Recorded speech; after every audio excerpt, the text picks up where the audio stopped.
అనుక్షణం ప్రజల పక్షం 95 న్యూస్ కి స్వాగతం. ముందుగా హెడ్లైన్స్. ఆధార్ కార్డులు లేని పల్లె ప్రజలు ప్రజా దర్బార్లో ఎమ్మెల్యే షాజహాన్ బాషాకు వినతి పత్రం సమర్పించిన గ్రామస్తులు. తక్షణం స్పందించిన ఎమ్మెల్యే క్యాంపు నిర్వహించి ఆధార్ కార్డులు మంజూరు చేయాలని అధికారులకు ఆదేశం. 4 దశాబ్దాలు గడిచినా పూర్తి కాని హంద్రనీవా ఆకలి తీర్చలేని యోగాకు 300 కోట్లు ఖర్చు చేయడం అవసరమా ప్రశ్నించిన ప్రతిపక్ష పార్టీ నేతలు. ఎస్ఆర్ వైన్స్ మద్యం అమ్మకాలతో ఇబ్బందులు ఎదుర్కొంటున్న సురభి కాలనీ వాసులు ఎమ్మెల్యేకి ఫిర్యాదు. ప్రజలకు ఇబ్బంది లేకుండా చూడాలని ఎక్సైజ్ అధికారులకు ఆదేశం. కుప్పం నియోజకవర్గంలో మరో అమానుష ఘటన. అంత్యక్రియలు జరగకుండా అడ్డుకున్న గ్రామస్తులు. పోలీసులకు ఫిర్యాదు చేసిన బాధిత కుటుంబం. ఇక చూస్తే మదనపల్లి గ్రామీణ మండలం బసినికొండ పంచాయతీ మొరవపల్లి గ్రామంలో 25 కుటుంబాల వారు నివసిస్తున్నారు. ఉప్పు అమ్ముకుంటూ జీవనం సాగిస్తున్న మరోపల్లి గ్రామస్తులు 100 మందికి పైగా ఇప్పటి వరకు ఆధార్ కార్డు చేయించుకోలేదని నేడు నిర్వహించిన ప్రజా దర్బార్లో మదనపల్లి ఎమ్మెల్యే షాజహాన్ బాషాకు వినతి పత్రం సమర్పించారు. ఆధార్ కార్డులు భారతదేశ వ్యాప్తంగా మంజూరై 15 సంవత్సరాలు గడుస్తున్నా నేటికి ఆధార్ కార్డులు చేయించుకోకపోవడం బాధాకరమని ఎమ్మెల్యే అన్నారు. సంబంధిత అధికారులకు ఫోన్ చేసి తక్షణం మొరవపల్లి గ్రామంలో క్యాంపు నిర్వహించి ప్రతి ఒక్కరికి ఆధార్ కార్డులు ఇప్పించేలా చర్యలు తీసుకోవాలని సూచించారు. ఈ కార్యక్రమంలో తెలుగుదేశం నాయకులు town bank chairman Nadella Vidyasagar, Seethakka, Yugandhar, Prasad, గుట్ట రమణ, మొరవపల్లి గ్రామస్తులు పాల్గొన్నారు.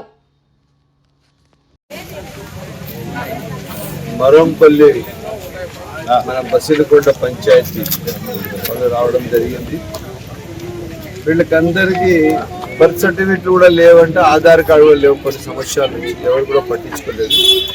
తక్షణం నేను సంబంధిత శాఖ వాళ్ళకి కొంతమందికి రేపు వీళ్ళ ఊరికే వెళ్ళి వీళ్ళవన్నీ డీటెయిల్స్ రికార్డ్ చేసి వీళ్ళకి బర్త్ సర్టిఫికెట్ ఇచ్చేటట్టుగా, అదేవిధంగా ఆధార్ కార్డు కూడా వీళ్ళకి ఇచ్చేటట్టుగా పూర్తి స్థాయిగా వీళ్ళకి. ఎందుకంటే ఆధార్ వచ్చింది ప్రతి భారతీయుడిని ఆయనకి ఇచ్చే అర్హత.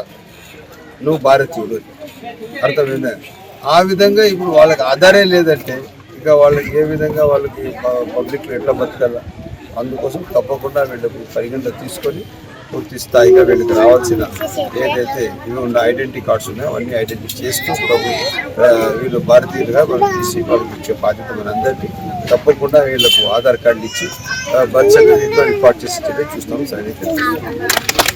మదనపల్లి గ్రామీణ మండలం స్థానిక బెంగళూరు రోడ్ నక్కల దిన్ని సమీపంలో నిర్వహిస్తున్న ఎస్ఆర్ వైన్స్ యాజమాన్యం బహిరంగంగా మద్యం సాగిస్తున్నారని, వైన్ షాప్ పరిసర ప్రాంతాల్లోని మహిళలు తీవ్ర ఇబ్బందులు ఎదుర్కొంటున్నామని ఎక్సైజ్ అధికారులకు ఫిర్యాదు చేశారు. విషయం తెలుసుకున్న ఎమ్మెల్యే షాజహాన్ బాషా ఘటనా స్థలానికి చేరుకొని పరిస్థితులను ఆరా తీశారు. వైన్ షాప్ యాజమాన్యం బహిరంగంగా మద్యం త్రాగిపిస్తుండటంతో చుట్టుపక్కల మహిళలు తీవ్ర ఇబ్బందులు ఎదుర్కొంటున్నారని ఎమ్మెల్యేకి మొరపెట్టుకున్నారు. దీనిపై స్పందించిన ఎమ్మెల్యే షాజహాన్ బాషా ప్రజలకు ఇబ్బందులు తలెత్తకుండా వైన్ షాపు యాజమాన్యం బాధ్యత వహించి ఎలా చెరగాలి తీసుకోవాలని ఎక్సైజ్ అధికారులను ఆదేశించారు. ఈ కార్యక్రమంలో తెలుగుదేశం నాయకులు JCB Venu, Raghupathi Naidu, MRPS Vasu, JV Ramana, పెద్ద సంఖ్యలో యువత, మహిళలు పాల్గొన్నారు. బెంగళూరు రోడ్ షాప్ లో కంప్లైంట్ వస్తే కంప్లైంట్ సమస్య ఏమున్నా సంబంధిత అధికారులు ఉన్నారు, దానిపైన పరిష్కారం పెట్టాలని సూచన ఇవ్వడం జరిగింది. అన్నమయ్య జిల్లా సమగ్ర అభివృద్ధికి 10,000 కోట్ల రూపాయలు నిధులు కేటాయించాలని, జిల్లాలో నెలకొన్న సమస్యలను పరిష్కరించాలని సిపిఐ ఆధ్వర్యంలో నేడు మదనపల్లి సబ్ కలెక్టర్ కార్యాలయం ముందు నిరసన కార్యక్రమం నిర్వహించడం జరిగింది. ఈ కార్యక్రమంలో సిపిఐ, కాంగ్రెస్, బహుజన సేన నాయకులు పాల్గొన్నారు. ఈ సందర్భంగా సిపిఐ రాష్ట్ర కార్యదర్శి వర్గ సభ్యులు ఈశ్వరయ్య మాట్లాడుతూ కొత్తగా ఏర్పడ్డ అన్నమయ్య జిల్లా అభివృద్ధికి ఆమడ దూరంలో ఉందని, 4 సంవత్సరాల క్రితం తెగిపోయిన అన్నమయ్య ప్రాజెక్ట్, పించా ప్రాజెక్ట్ మరమ్మతులు కూడా చేయలేదని, దశాబ్దాలు పూర్తవుతున్న హంద్రనీవా పనులు పూర్తి కాలేదని, మదనపల్లి ప్రజల దాహార్తిని తీర్చడానికి నిర్మించిన చిప్పిలి సమ్మర్ స్టోరేజ్ ట్యాంక్ కేవలం మొరవ పనులు మాత్రమే పెండింగ్ లో ఉన్నాయని 15 కోట్ల రూపాయలు కేటాయిస్తే చిప్పిలి సమ్మర్ స్టోరేజ్ పనులు పూర్తయి మదనపల్లి ప్రజలు తాగునీరు అందుబాటులో ఉంటాయని, మదనపల్లి ప్రాంతంలో టమోటో పైన రైతాంగం పూర్తిగా ఆధారపడి ఉందని, ఈ ప్రాంతంలో టమోటో ఆధారిత పరిశ్రమలు నెలకొల్పితే రైతాంగానికి కనీసం పంటకు గిట్టుబాటు ధర అయినా దొరుకుతుందన్నారు. ప్రభుత్వం మెడికల్ కాలేజీలను కూటమి ప్రభుత్వం నారాయణ, అపోలో, అదానీ కంపెనీలకు అప్పగించి పేదలకు అందాల్సిన వైద్యాన్ని కార్పొరేట్ల చేతుల్లో పెట్టి పాలక వర్గాలు తమ జేబులు నింపుకుంటున్నారన్నారు. రాష్ట్రంలో అనేక సమస్యలు నెలకొని ఉన్న నరేంద్ర మోదీని ఆనందపరచడానికి రాష్ట్ర ప్రభుత్వం 300 కోట్ల రూపాయలు యోగా పేరుతో ఖర్చు చేసిందని, రాయలసీమ జిల్లాలో పెండింగ్ లో ఉన్న నీటి ప్రాజెక్టులను పూర్తి చేయాలని రాష్ట్ర ప్రభుత్వం ఎక్కడో గోదావరి నది బనకచర్ల నుంచి నీరు తెస్తామని చెప్పడం అవివేకమని అన్నారు. కడప నుంచి మదనపల్లి మీదుగా బెంగళూరుకు రైల్వే లైన్ నిర్మాణ పనులు వెంటనే ప్రారంభించాలని డిమాండ్ చేశారు. కాంగ్రెస్ పార్టీ నాయకులు రెడ్డి సాహెబ్, ఆనంద్, బహుజన నాయకులు చందు మాట్లాడుతూ కూటమి ప్రభుత్వం మదనపల్లి జిల్లా చేస్తామని, బీటీ కళాశాలను యూనివర్సిటీ చేస్తామని హామీ ఇచ్చారని, ఏడాది కాలం గడుస్తున్నా ఏమాత్రం పట్టించుకోలేదన్నారు. మదనపల్లి నుండి రామసముద్రం నిమ్మనపల్లికి డబుల్ రోడ్డు వేస్తామని మంత్రి ఎన్నికల్లోనూ ఇచ్చిన హామీని కానీ రోడ్డు వెడల్పు చేసిన పాపాన పోలేదన్నారు. ఇప్పటికైనా అధికార పార్టీ నేతలు స్పందించి అన్నమయ్య జిల్లా సమగ్ర అభివృద్ధికి చర్యలు చేపట్టాలని, లేని ఎడల దశల వారీ పోరాటాలకు సన్నద్ధమవుతామని హెచ్చరించారు. ఈ కార్యక్రమంలో సిపిఐ నాయకులు కృష్ణప్ప, మనోహర్ రెడ్డి, సాంబశివ, మురళి, కాంగ్రెస్ పార్టీ నాయకులు ఎస్కే బాషా, మహమ్మద్ షరీఫ్, ఖాదర్ బాషా, ఈశ్వరమ్మ తదితరులు పాల్గొన్నారు.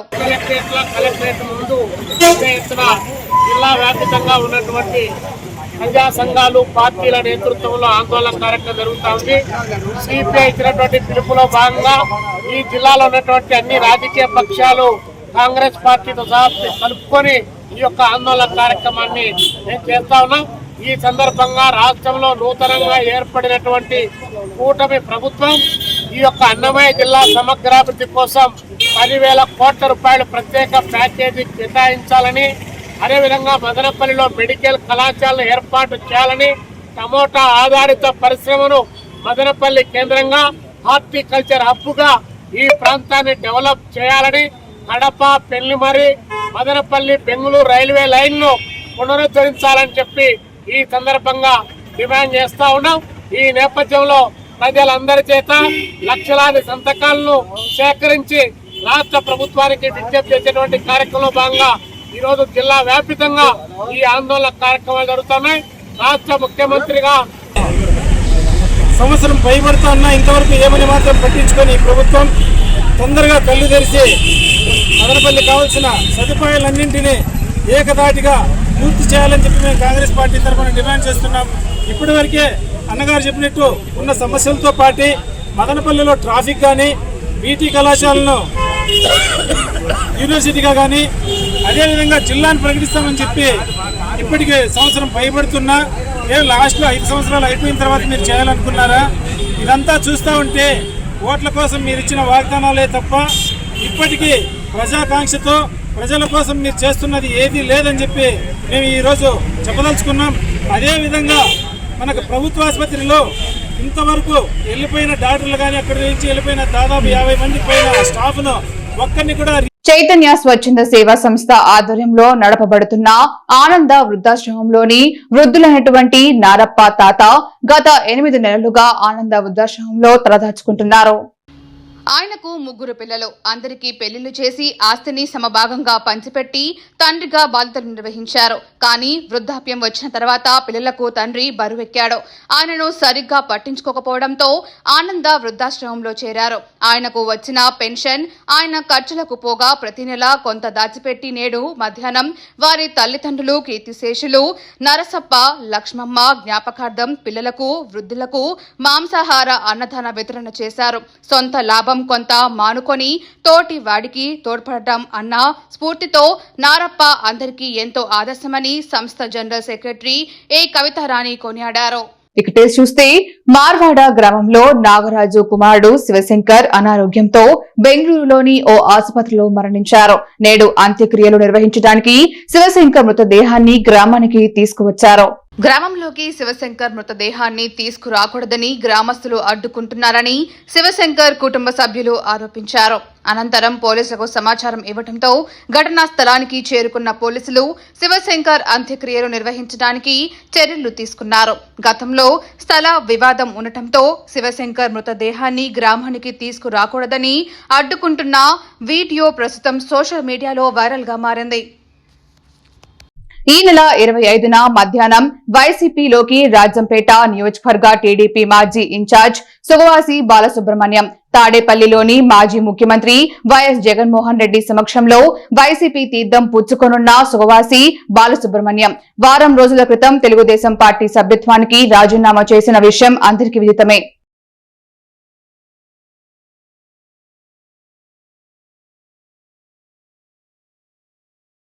అనుక్షణం ప్రజల పక్షం 95 న్యూస్ ఇంతటితో సమాప్తం. తిరిగి రేపటి బులెటిన్ లో మళ్ళీ కలుసుకుందాం. అంతవరకు సెలవు. నమస్కారం.